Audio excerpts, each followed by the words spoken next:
योगीजींचा जो नारा आहे बटोगे तो कटोगे, आता हा नारा महाराष्ट्रात देखील याचे बरेच ठिकाणी फ्लेक्स आणि बॅनर्स दिसत आहेत, तर याबद्दल काय सांगाल? या भारतीय संस्कृतीला किंवा हिंदुत्वाला वाचवण्याचं जर काम कुणी केलं असेल तर आम्हाला अभिमान आहे महाराष्ट्राचे शिवछत्रपती छत्रपती शिवाजी महाराज। मोदीजी सुद्धा त्यांच्या एका सभेत बोललेत की ते वो तुम्हारी रोटी भी छीन रहे हो और आपकी बेटी भी छीन रहे हैं. तर मग ते रोहिंग्याबद्दल सुद्धा बोललेत आणि बांगलादेशी घुसखोरांबद्दल सुद्धा बोललेत. त्याबद्दल तुम्ही काय सांगाल? 2014 नंतरचा भारत आणि अगोदरचा भारत जर पाहिलं तर भारत देशाचं तस्वीर आणि तकदीर बदलण्याचं काम माननीय प्रधानमंत्री मोदी साहेबांनी काम केलेलं आहे।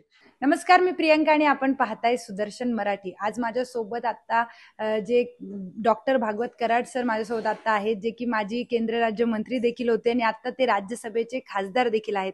सर, सगळ्यात आधी सुदर्शन मराठीमध्ये आपलं खूप खूप स्वागत करते। धन्यवाद, thank you very much madam.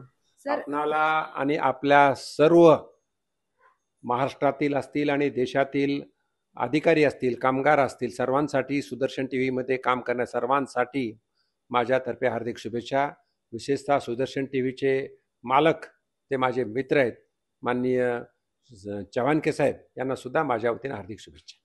Sir, विधानसभेची जी रणधुमाळी आता आपण बघतोय, आता प्रेस कॉन्फरन्स देखील तुम्ही घेतली, तर सगळ्यात आधी सकाळी जो मनोज जरांगे पाटील यांनी जो निर्णय दिलाय की ते आता विधानसभेतून माघार घेत आहेत, ती विधानसभा लढवणार नाहीयेत, तर ही जी गोष्ट आहे तर एक भारतीय जनता पार्टी जे तुम्ही आहात त्या दृष्टीने तुम्ही या गोष्टीकडे कशी बघता?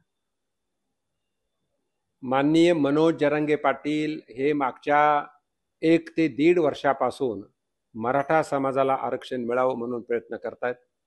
ते एक सामाजिक कार्यकर्ते सामाजिक नेते आहेत आणि मराठा समाजाला आरक्षण मिळावं ही भारतीय जनता पार्टी आणि महायुतीची सुद्धा भूमिका आहे।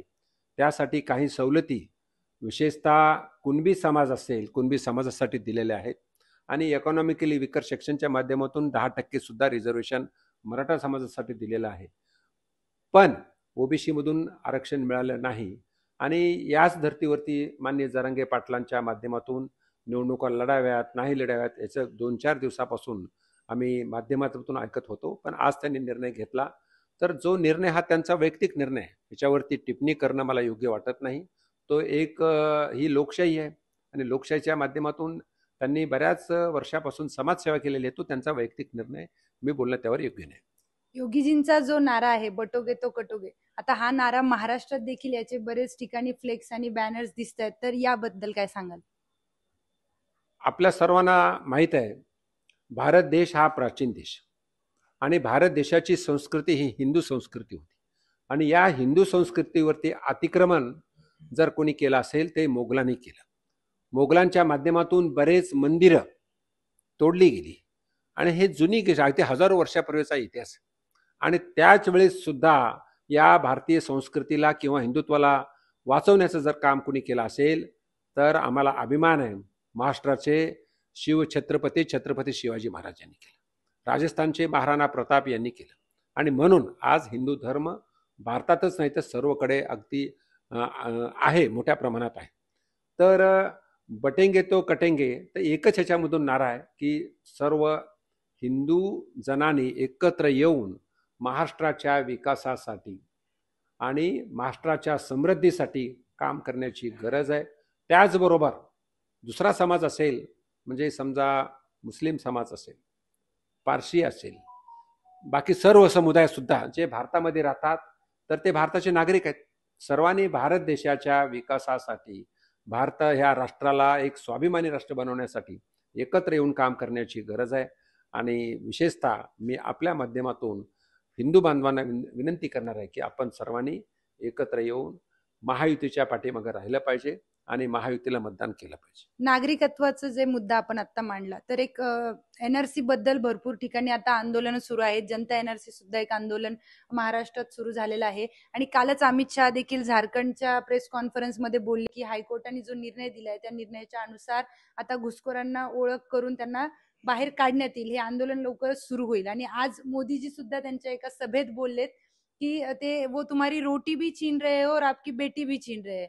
तर मग ते रोहिंग्याबद्दल सुद्धा बोललेत आणि बांगलादेशी घुसखोरांबद्दल सुद्धा बोललेत, त्याबद्दल तुम्ही काय सांगाल? एक स्पष्ट आहे या देशामध्ये माननीय प्रधानमंत्री मोदी साहेबांचं सरकार 2014 मध्ये आल्यानंतर 2014 नंतरचा भारत आणि अगोदरचा भारत जर पाहिलं तर भारत देशाचं तस्वीर आणि तकदीर बदलण्याचं काम माननीय प्रधानमंत्री मोदी साहेबांनी काम केलेलं आहे.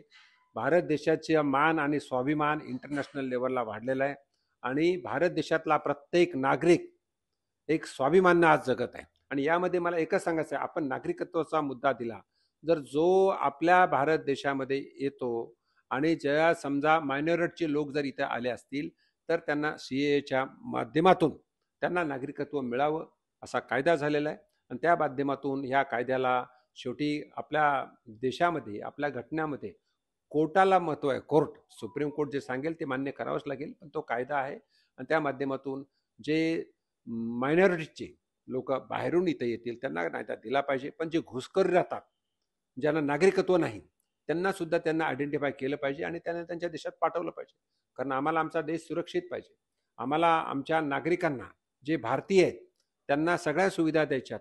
म्हणून घुसखोरांना बाहेर काढून जे नागरिक आहेत त्यांना नागरिकत्व मिळालं, त्यांना एकंदरीत चांगल्या तऱ्हेनं सुविधा देण्याची गरज आहे. म्हणून ह्या कायद्याला महत्व. आसाममध्ये सुद्धा कोर्टाने हा निर्णय दिलेला आहे ना. आता आसाम सरकारने सुद्धा घुसखोरांमुक्त जो आसाम करण्याचं त्यांनी पावले उचललेली आहेत, त्याबद्दल काय सांगाल? म्हणजे महाराष्ट्रात कधी पावले असो, आसाममध्ये असो, अरुणाचल प्रदेशमध्ये असो, कुठलाही बॉर्डर स्टेट जे आहेत, पश्चिम बंगालमध्ये असू द्या, त्या ठिकाणी रोहिंग्याचा जास्त प्रभाव आहे. तर त्या ठिकाणी जे घुसखोर आहेत त्यांना हुडकून शोधलं पाहिजे आणि त्यांना त्यांच्या देशात पाठवलं पाहिजे. ज्यांच्याकडं नागरिकत्व आहे किंवा नागरिकत्वासाठी मागणी केलेली आहे आणि ज्यांना नियमाने मिळू शकतं त्यांना सुद्धा प्रोटेक्शन देण्याची गरज आहे. आणि हेच आपल्या देशाचे गृहमंत्री माननीय अमित भाई शाह यांनी त्यांच्या कालच्या भाषणात बोललेलं आहे. लोकसभेपेक्षा विधानसभेत जो महायुतीचा प्रभाव आहे तो जास्त जाणवतोय महाविकास आघाडीपेक्षा, असं तुम्ही मगाशी प्रेस कॉन्फरन्समध्ये बोलताना म्हणालात. आणि आता जरांगे पाटलांचा जो देखील मराठवाड्याला जो फटका तुम्हाला भारतीय जनता पार्टीला असो किंवा महायुतीला एकंदरीतपणे बसला होता लोकसभेला, तर विधानसभेला त्याचा असर कमी होतोय असं जाणवतंय, असं तुम्ही मगाशी म्हणालात, त्याबद्दल काय? लोकसभेला जर आपण पाहिलं तर महाविकास आघाडी आणि देशातील इंडी असोसिएशनच्या माध्यमातून एक खोटा नॅरेटिव्ह म्हणजे घटना बदलणार आणि आरक्षण रद्द होणार हा काँग्रेसच्या माध्यमातून पसरविण्यात आला, महाविकास आघाडीच्या माध्यमातून पसरविण्यात आला. पण जनतेला लक्षात आलं की हा खोटा नॅरेटिव्ह होता आणि त्यामुळे आमचा दलित बांधव असतील, आदिवासी बांधव असतील, त्यांना जी भीती वाटत होती तर ती खोटी होती, ती खरी भीती नव्हती. आणि त्याचबरोबर प्रधानमंत्री मोदी साहेब 3 टर्म प्रधानमंत्री झाले आणि त्यांनी घटनेला वंदन करूनच त्यांनी त्यांचं काम सुरू केलं. म्हणजे घटनेचा आदर करणारा हा भारतीय जनता पार्टी पक्ष आहे, घटनेचा आदर करणारा हे महायुती आहे. आणि आता त्याचबरोबर जो दुसरा फटका बसण्याचं कारण जर काही असेल तर ही सरकार जे महाविकास आघाडीचं सरकार होतं आणि जसं लव जिहाद असं तसं त्याच धर्तीवरती ओट जिहादचा सुद्धा प्रकार घडला होता. पण आता तो प्रकार घडणार नाही. या देशातील, या राष्ट्रातील, या महाराष्ट्रातील सर्व लोकांना विकास पाहिजे आणि विकास फक्त आणि फक्त महायुतीच्या माध्यमातून माननीय प्रधानमंत्री मोदी साहेबांच्या नेतृत्वात होऊ शकतो. केंद्रातले हजारो कोटीचे फंड्स महाराष्ट्रात आलेले आहेत. आपण इन्फ्रास्ट्रक्चर असेल, इरिगेशन असेल, इलेक्ट्रिसिटी असेल, वेगवेगळ्या क्षेत्रामध्ये केंद्र सरकारने हजारो कोटी रुपयाचे पैसे या महाराष्ट्रात दिलेले आहेत. म्हणून डबल इंजिन आपल्याला सरकार पाहिजे आणि मला खात्री आहे की येणाऱ्या काळामध्ये महायुतीच्या पाठीमागं महाराष्ट्राची तज्ज्ञ जनता, हुशार जनता राहील.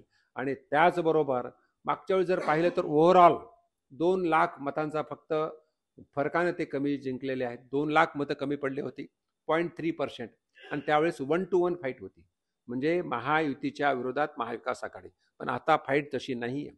महायुतीच्या विरोधात महाविकास आघाडी तर आहेच, त्याचबरोबर वंचित आघाडी असेल, त्याचबरोबर परिवर्तन आघाडी असेल, मनसे असेल, असे वेगवेगळे म्हणजे जवळजवळ 5 उमेदवार तर फिक्स आहेत.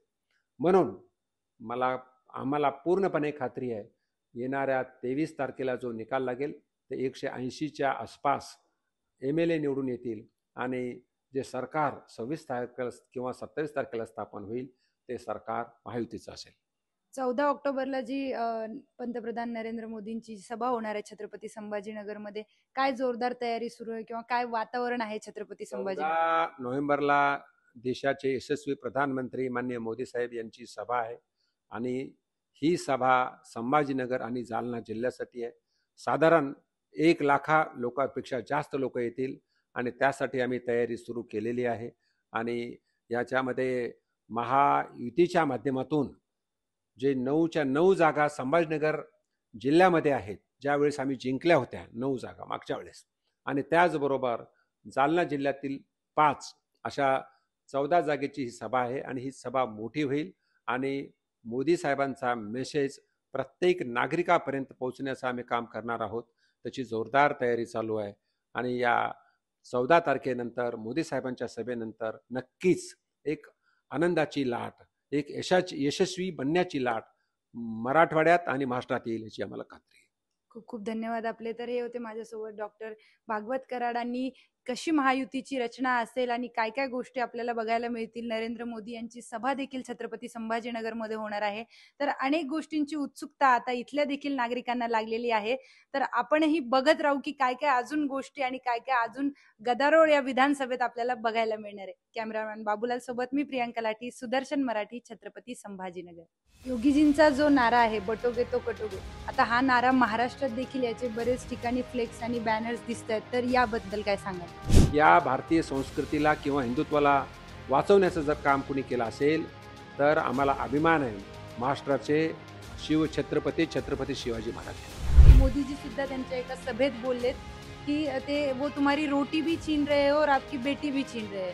तर मग ते रोहिंग्याबद्दल सुद्धा बोललेत आणि बांगलादेशी घुसखोरांबद्दल सुद्धा बोललेत. त्याबद्दल तुम्ही काय? 2014 नंतरचा भारत आणि अगोदरचा भारत जर पाहिलं तर भारत देशाचं तस्वीर आणि तकदीर बदलण्याचं काम माननीय प्रधानमंत्री मोदी साहेबांनी काम केलेलं आहे.